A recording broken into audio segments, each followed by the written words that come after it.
बिस्मिल्लाहिर्रहमानिर्रहीम। अस्सलाम वालेकुम नाज़रीन, आप देख रहे हैं प्रोग्राम फैसला। मैं हूं आफ्ताब मोगरी। आज बात करें फैसलों की, तो यकीनी तौर पर आज बड़ा अहम फैसला जो कि पाकिस्तान की कोशिशें और काविशें रंग लाईं कि आज बिला आखिर जो ईरान का बड़ा अहम मुतालबा था कि ईरान का जहाज़ जो कि अमेरिकन नेवी के पास है और कुछ अफराद उनको छोड़ा जाए, जो कि आज पाकिस्तान की कोशिशें रंग लाईं और बिला आखिर जो है अमेरिका ने ये भी फैसला किया कि उस जहाज़ को और उसके अमले को पाकिस्तान के हवाले किया जाए। और पाकिस्तान ने 12 ये तस्दीक कर दी कि जो है वो पाकिस्तान पहुंच चुके हैं। और इसके साथ साथ पाकिस्तान ने ये भी कह दिया कि जहाज़ जो है उसमें जो इस वक्त कह सकते हैं कि काफ़ी दिन से जहाज़ खड़ा हुआ था कि अगरचे उसमें कोई टेक्निकल या कोई भी ख़राबी है उसको दुरुस्त करके उनके मालकान तक पहुँचाया जाएगा, हवाले किया जाएगा। इसके साथ साथ जो 22 अफराद थे वो भी पहुँचे और डिप्टी प्राइम मिनिस्टर और वज़ीर ख़ारजा पाकिस्तान इसहाक डार ने वाज़े तौर पे बताया कि पाकिस्तान की जो कोशिशें हैं वो बड़ी अहम हैं। दोनों फ़रीक़ैन कहीं न कहीं बैठकर बात करें और इस मसले को, जो कि पाकिस्तान की 12 कोशिश है कि मुज़ाकरात के ज़रिए हल किया जाए। प्रेसिडेंट ट्रंप की जानिब से वाज़े तौर पर आज ये कहा गया कि स्ट्रेट ऑफ हॉर्मुज़ से जो जहाज़ खड़े हुए हैं उनको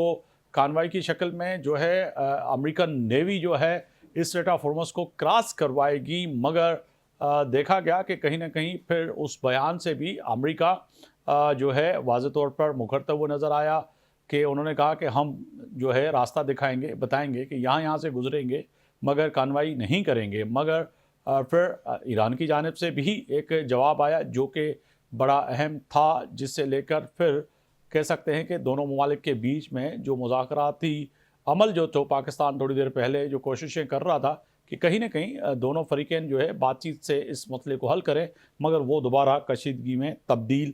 हो गया। इसके साथ साथ अगर बात करें तो मार्का हक को देख के पाकिस्तान के अंदर यकीनी तौर पर आज 1 साल मुकम्मल होने पर सिंध हुकूमत और पाकिस्तान पीपल्स पार्टी के चेयरमैन बिलावल भुट्टो ने आज तकरीब से खिताब भी किया, वो भी बड़ा अहम है।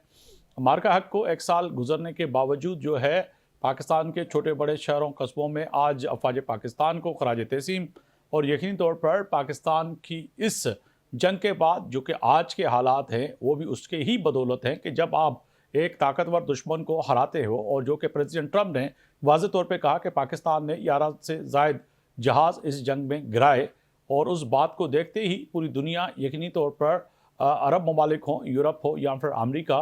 पाकिस्तान पे उसकी फ़िज़ाई ताकत पर, ज़मीनी ताकत पर और समुद्री ताकत पे यकीन रखते हुए आज एक